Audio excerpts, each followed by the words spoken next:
Nadu, winged wisdom, is surely not long for this world. This could happen as soon as next week. I said that Nadu was the Hagek of Modern Horizons 3, but I was wrong, because it's even better. However, there is one card for Modern Horizons 3 that is probably making more waves than others. It's the one that I think may get a ban, or cause something else to get banned. Let's talk about the bird.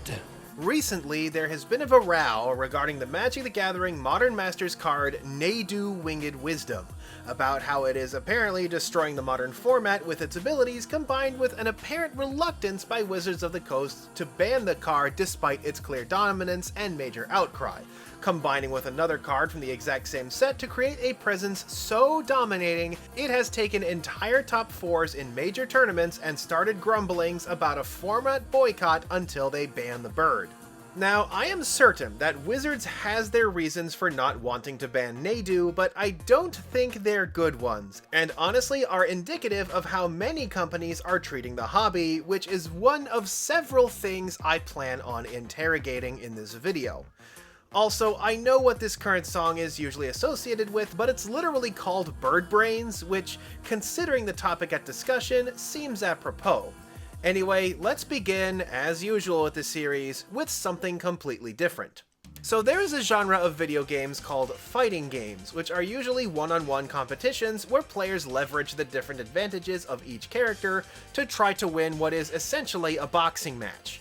The fan base of these games usually divide these characters into tiers based on their ease of use and effectiveness in combat. Now, while developers try to make sure a cast is balanced a certain way when the game is released, the sheer volume of experimentation done by the oodles of players who get their hands on the game might reveal this intended balance to actually be wildly off-center, with clear winners and losers, and occasionally, a character or two whose kit is so overwhelming that they become the only real choice. Doing otherwise is bringing a knife to a spear fight. Step 1 to having no friends.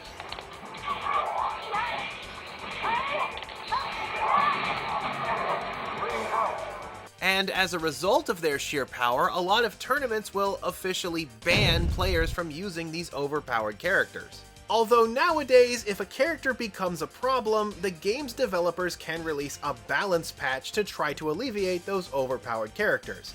Unfortunately, the same cannot be said for a trading card game, whose cards are already printed into a hard, unchangeable format.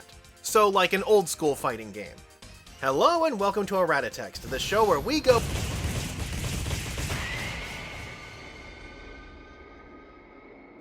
Oh boy. A ban list is a game's last line of defense against getting cannibalized by its own parts. It is an inevitability that troublesome parts of your game will slip through the cracks, making it through testing and printing and even distribution before a problem gets discovered by the exponential increase of the number of eyes on the game, especially with those with an eye for victory at all costs. Eventually, somebody is going to ferret out a game-altering strategy, and it won't be long before others see what is happening and copy it, and before you know it, you have an infestation on your hands. However, the ban hammer is a tool to be wielded with wisdom. Being trigger-happy on banning a card might squish something that is merely strong instead of broken, or hit the wrong target, or ruin the value of an entire set you would really like to sell, please. So yes, card banning is not something to take lightly, and ideally you capture these problems while the set is still in development. However, you must also carefully weigh this against the fact that you cannot allow yourself to become afraid of innovation, because a card game that offers nothing new, what does not grow, dies. One of the major problems that causes a ban list are often extended or eternal formats, where cards printed many years ago that most developers might have forgotten ever existed suddenly becomes a problem. This is why Yu-Gi-Oh! And Modern Magic have dozens of banned cards, while Pokémon, which lacks an eternal format, rarely has more than a handful at a time. Now, cards have been banned for practically everything under the sun, from being undercosted and overpowered, to allowing infinite combos, to offensive artwork, to even causing the game itself to break down. Yeah, there have been screw-ups so bad that they can blue screen the game. Another important thing to consider, however, is game experience. Cards that also merit a ban are those that make the game unfun to play, such as overly oppressive floodgates, combos that take a lifetime to complete, or that leave the opponent helpless to do anything but sit there and watch. There's even bans for cards that promote poor sportsmanship, such as the infamous Victory Dragon, a card that, if you win with it once, you automatically win the entire best of 3, but opponents could wiggle out of it by taking advantage of the rule that lets you concede a game whenever you want, denying the effect. A ruling's nightmare, to be sure. So let's take a look at common elements that tend to be found in cards that wind up being banned, whether or not they were, and the consequences behind those decisions. So, by far, the most common type of card to see a banning are those that simply cause a portion of your game to stop functioning. In the Man and the Monster video, I covered a pair of monsters that bypassed the normally difficult task of tapping into the fusion deck to ban-worthy effect. For another example, Lyssandra's trump card basically destroyed deck out as a loss condition in Pokemon, which, considering how fast you churn through your deck in that game, is a real threat. But the classic example of this would be the Moxen. In Magic the Gathering, one plays cards from their hand by paying for them with the land cards they have in play, of which they are only allowed to add one new one each turn.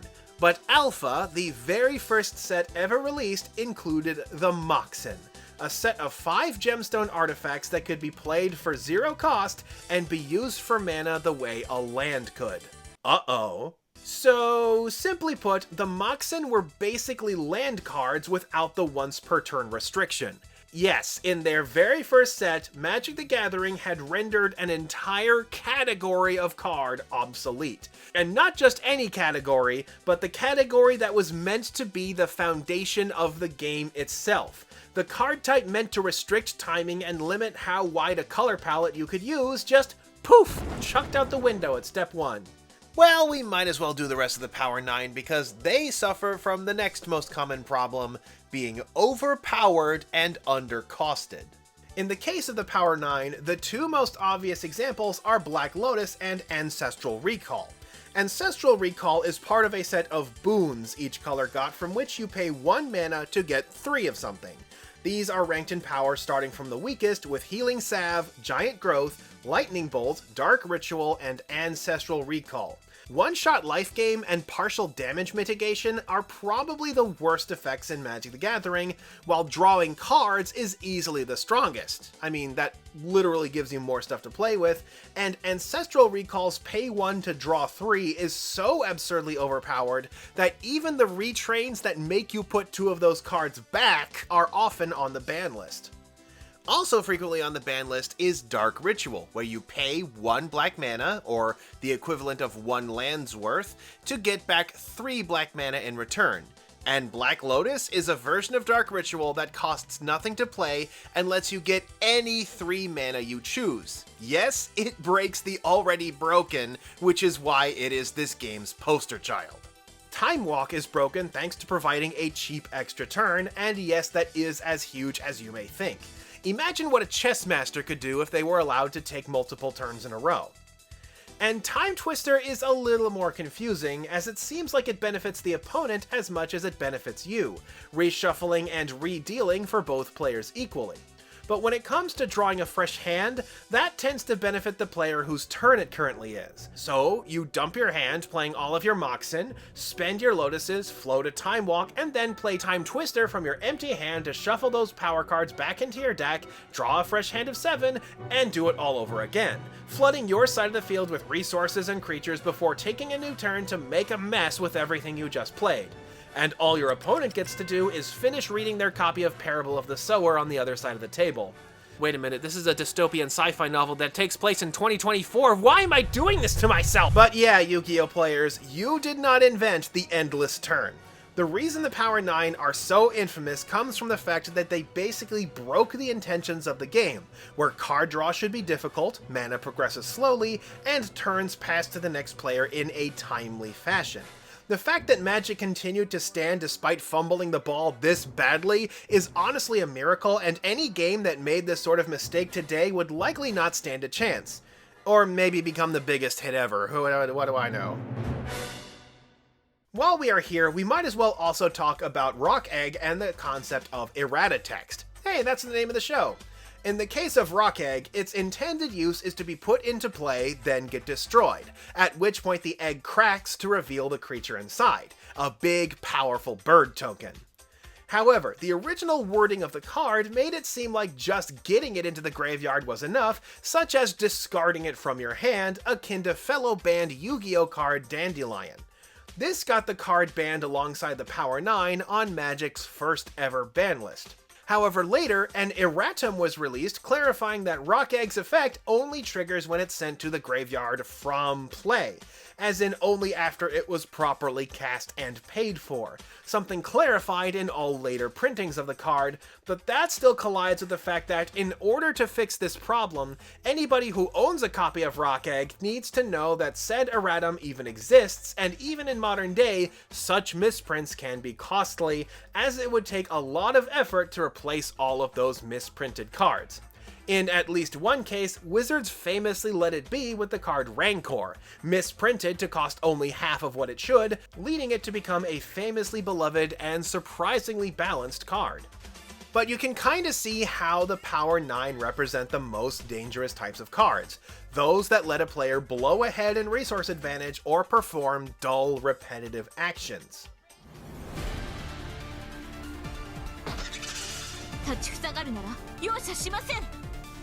Speaking of repetitive actions, cards that can trigger endless loops are also often targets for bans. Most Yu-Gi-Oh cards printed these days have something called a hard once per turn restriction, that being a card effect that even additional copies of the card cannot perform when played on the same turn. The reason for this would be the card Butterfly Dagger Elma. Butterfly Dagger Elma is a free equip spell card that you can play attached to one of your monsters, and when it gets destroyed, usually when the monster attached to it is destroyed, it goes back to your hand. And it can do this as many times as you like, without a hard once per turn. Such as if you were to, say, for example, play it onto the monster card Gearfried the Iron Knight, whose effect automatically destroys equip spells that are cast on it, causing Elma to jump straight from the field back into your hand. Now, this may seem pointless on its own, playing a card only for it to bounce to your hand, but an important fact is that even though the spell is automatically destroyed, it still counts as having been played.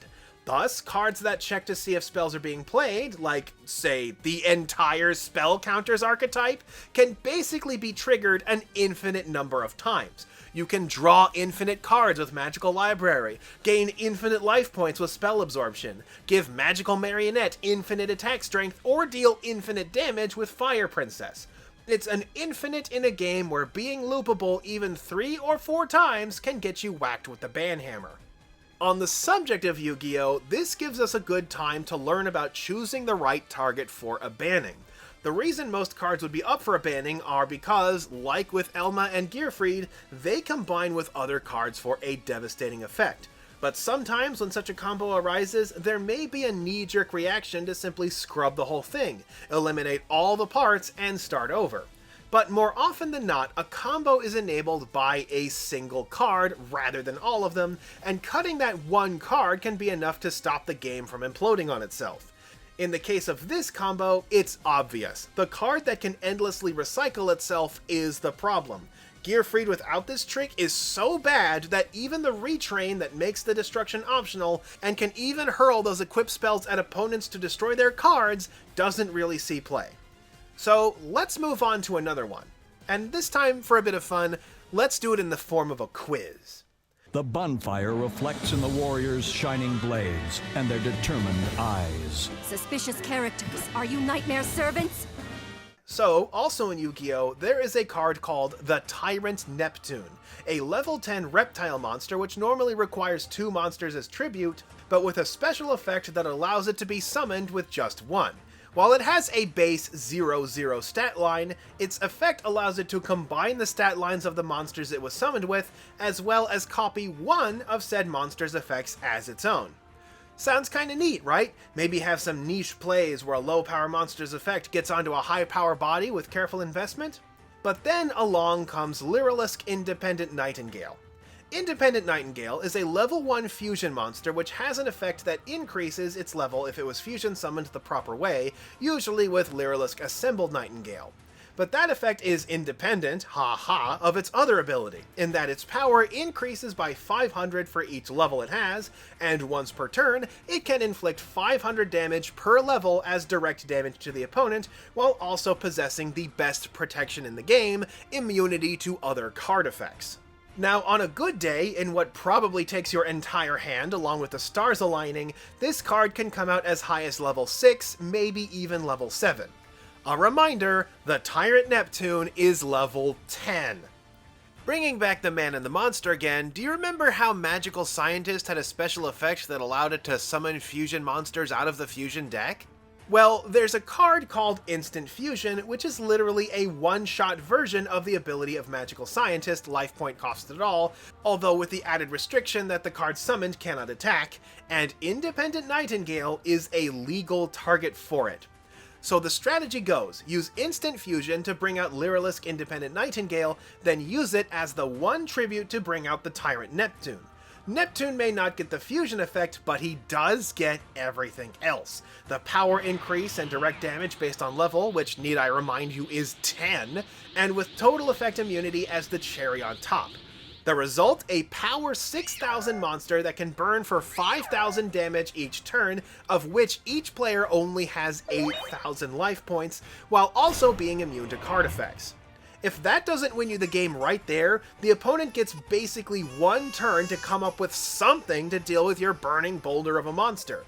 Not fun. Unless they magically draw Exodia, it is basically over, and such a beast isn't very fun to find yourself against, as one should at least see a way to escape any given situation. So, it's quiz time. Which card gets banned? Independent Nightingale, whose effect is so powerful, Neptune, who exploits that effect, or Instant Fusion, which makes this an easy combo to bring out. I'll give you a moment to think, without looking it up on Google or anything. And by the way, no, this isn't a trick question. So let's scrub through it again. Instant Fusion is a very, very good card, but on the other hand, it's not really a powerful card that will win you the game on its own. It depends on other cards to be able to capitalize on the inert warm body it brings into play, and loads of cards can bring bodies into play these days. And a player can always get Independent Nightingale out the proper way, and even at low effort can parlay that into a Neptune. Also, this card is easy to avoid by simply including the must-be fusion summoned condition on any fusion monster you don't want as a valid target. Speaking of fusion monsters, what about Lyrilisk Independent Nightingale? Well, two things to keep in mind. Independent Nightingale is intended to be the capstone of its archetype, the win condition that's a little tricky to get out, and an optimal summon requires a flooded field on top of an earlier trip to the extra deck in order to function. It's kinda worthless to cheat out on its own, as the real benefits only come from proper fusion summoning. Also, it's a new archetype and the whole thing kinda falls apart without it and is, frankly, perfectly fair on its own. Which leaves us with the Tyrant Neptune. So Tyrant Neptune's intended effect is that it mashes two monsters together, or perhaps lets you double up on an on-play effect. It's this specific case that really caused Tyrant Neptune to break so catastrophically, right? Well, Konami didn't think so. Of the 3 cards in this list, it was the Tyrant Neptune that got the ban hammer. This is because they felt the card limited further design space, as any card with a neat effect like Independent Nightingale would have to worry themselves as to whether or not they caused this landmine to go off again. This consideration is what got Tyrant Neptune, and later a card with a similar effect in Starving Venom, to be banned. They chose the path that opened up the way to the most innovation. But you have to be careful when and what you choose to ban, as sometimes you encounter backlash. What? You banned that card? Do you have any idea how much I spent to get those? At the end of the day, it is an inescapable fact that making a TCG is, in fact, a business. There is real money involved in getting these games together, and a card that seems extremely strong in a new set can put you in a precarious position. This is often why games will give a new set some time to air itself out before imposing bans to confirm that a card really is a problem. Because if the set's cover card gets banned, that's a lot of potential money getting flushed away. On the other hand, if they wait too long to ban a card that really is broken, it can ruin trust in the player base and create financial situations that are very difficult to meddle with. So yeah, not a lot of games will immediately ban strong cards from the new sets due to a financial incentive. Now, I'm not saying this is a good reason, but it certainly is one of the reasons of all time. And I mean, the community has been proven wrong about the power of a card before. There are certainly cases of a card's power being overhyped and not actually being a problem. Still, I find this to be the most corrupting influence that affects a ban list. Like the most obvious one, which I have brought up many times, is how Konami avoids banning or restricting Yu-Gi-Oh cards just long enough to sell out of the set they came from, almost using the ban list as their own twisted form of set rotation. Although I do think I can point to what I remember as being the absolute worst way this sort of situation has been handled, and it comes to us courtesy of our old friend, Redakai. So a floodgate is a kind of card that is meant to slow down progression of a game, usually by restricting or punishing certain actions. It's not at all uncommon for a floodgate to be on the chopping block for a ban test due to how easily they can become overly oppressive. But in the case of Redakai, stacked on top of all of the other problems it has is a little card named Froztalk Blue. The goal of Redakai is to defeat all of your opponent's characters by stacking powerful transformations on top of your own characters while damaging opposing characters with your attack cards. Froztalk Blue is a transformation that has the floodgate effect that makes it so that your opponent can only attack once per turn. That's already a pretty strict floodgate, considering you have 3 characters to deal with, but what if we were to, say, combine it with a card that lets me stop any attack at a low cost, and, say, another transformation that lets me recycle that card turn after turn after turn? To top it off, it was possible to get this combo engine going as early as turn 3. So I'm sure the obvious question, how do you get rid of Froztalk Blue? By attacking it. Literally, the only way to stop this card's effect is by either defeating the character he is attached to, or by eliminating the text, which, considering that there's a card that stops any attack available, is a bit of a big ask. This combo, known as Frudge Slap, was the defining strategy of the meta for basically all of Redakai's lifespan.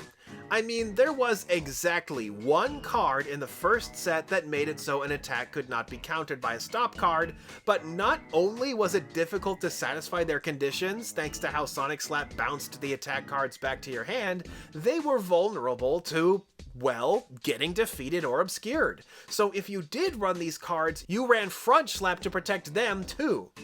So, when it was suggested that Froztalk Blue should be banned due to the fact that it would bring games to a tedious crawl in a way the game basically provided no resolution for, this is a situation where a single card is defining the meta. So, in the face of this, what was the response from the developers? Oh, don't worry, there will be more counters for Froztalk Blue in the next set. Yes, this is the absolute worst way to handle a card that is suspect. Telling people to buy more cards to counter its power. It is even more nakedly profiteering than Konami's strategy, an open admission of power creep. The corporate answer to such a question. This card too strong? Just buy more cards. What, are you poor? Do you not have phones? And in that next set, Metacharged, they introduced exactly one card that was a good counter to Froztalk Blue. One. And it was at the top rarity. Classy. Yeah, Redakai is a disaster that merits study, and honestly my old videos on the subject are really bad and cringe. It is a cautionary tale on how not to handle, well, anything in making a card game. From the choice of materials, to pricing, to required peripherals, to balance, to, yes, knowing when to ban a problematic card. Of note, as I was writing this video, the game Illustrals just had its first official card banning. Sparkit is a 1-spirit Thunder type Illustral whose effect allows you to Nexus up to 2 other Thunder Spirits in play to peek at an opponent's hand and make them discard a card. This effect has the same implications as the Magic card Thoughtseize and Yu-Gi-Oh card The Forceful Sentry. What makes these sorts of cards so powerful is not just the fact that they let you deny your opponent their most important card, but also the fact that you got to peek at all of their other cards too. It is not uncommon to see tournament footage of people writing down the cards in their opponent's hands after using these cards. These effects were good enough in Yu-Gi-Oh! And Magic that the Forceful Sentry was banned, and Thoughtseize is regularly suspect even though its casting cost includes paying 10% of your life points. And Spark It can do this at the cost of your normal summon for the turn, and every turn it survives being in play. Something that was proposed was a retrain of Spark It, with a lower base stat line and the discard happening at random, where your only choice on discard is which card back you think is the most suspicious. And yeah, you don't get to see what the opponent has either. When the ban was announced, A-Drive went out of his way to say that even though there were future cards that could nullify Spark It's effect, that had no bearing on the final decision, which must be recognized as a way to clamp down on power creep. Introducing new cards to deal with the powerful cards is a way to easily snowball into a level of power creep that quickly becomes impossible to recover from, obliterating the value of older sets to the point that any lingering stock on those will just warm shelves forever. Local game stores are gonna love you for that. Not to mention the havoc done to the gaming community thrown into an arms race that it is impossible for all but the most affluent to keep up with. Okay, I think we've beat around the bush long enough. It's time to get back to where this all started.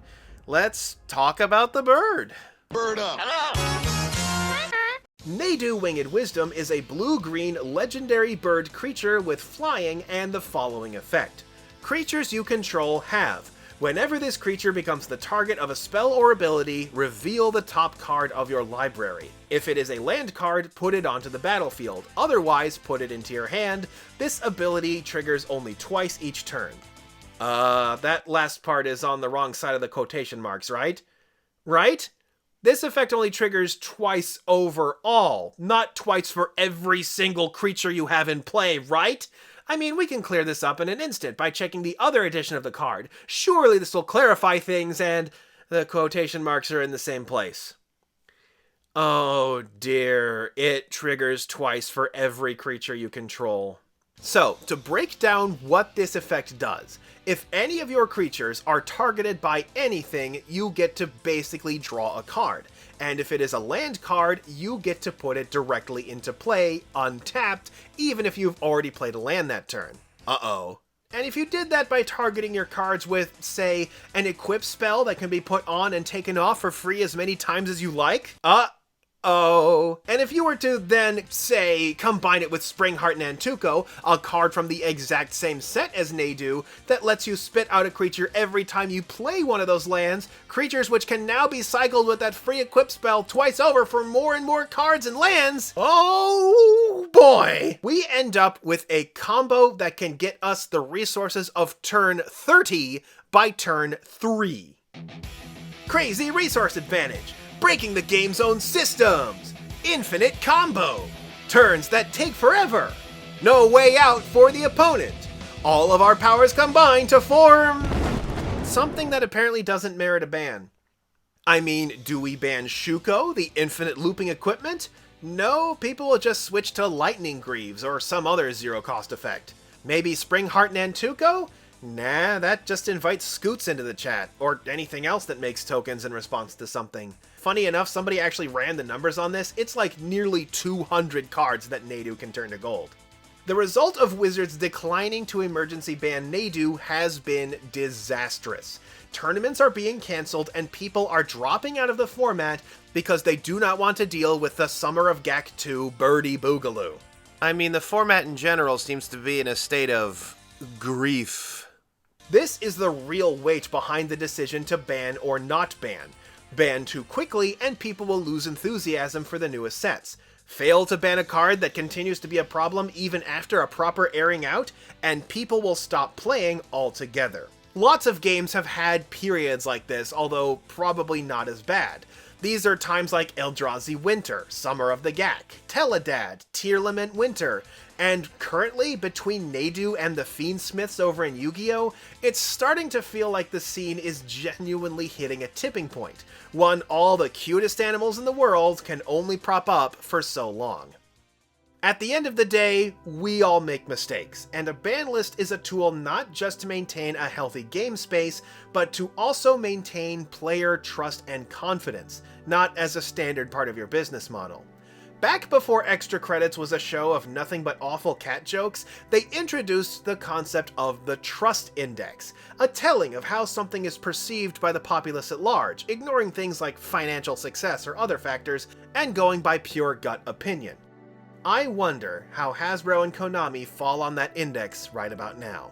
Keep these things in mind, and you too can build a better card game. Join us next time on ERRATA TEXT. Oh man, I'm filming this last part at the 11th hour. Video's going live in like a few minutes, but I'll try to keep it quick. Yeah, I was actually dreading doing this episode because ban lists are an incredibly touchy subject, and it's not always easy to suss out when a card should be banned. However, things just kind of came together at this certain space in time in such a way that made it possible, and we're gonna see how my and everybody else's predictions go. Yeah, I did some Redikai videos, like, back when Redikai was still released, and I look at them these days and they're just kind of like from the cringe era where, like, everybody was trying to be Nostalgia Critic and Angry Video Game Nerd, and, you know, honestly, I kind of regret making them at this point. I mean, I know a lot of my assessments in that video were incorrect. My one about, like, Frudge Slap absolutely is not, but, you know, maybe I should revisit it? Might not be a bad idea, but, anyway, of course, this would not be possible without the help of my lovely patrons over at Patreon. Just $1 gets you Discord access. A lot of people are, like, playtesting games. There's a lot of things around. I'm personally going to try to get more involved in the things happening on my Discord than I already am to, you know, help that momentum a bit more. And speaking of the Kodak Box of Junk, I actually have it on sale for $5 off. I'm going to have it on sale for $5 off. It's called the Gen Con sale, but I'm going to have it all the way until the reports of bannings in Magic the Gathering on August 26th, at which point we will see how much fun I am. And I have still been adding more cards to it, like one or two here and there, so it's not a bad thing to look at. So, yeah, that is the video on ban lists, and until next time, this is Kodak signing off.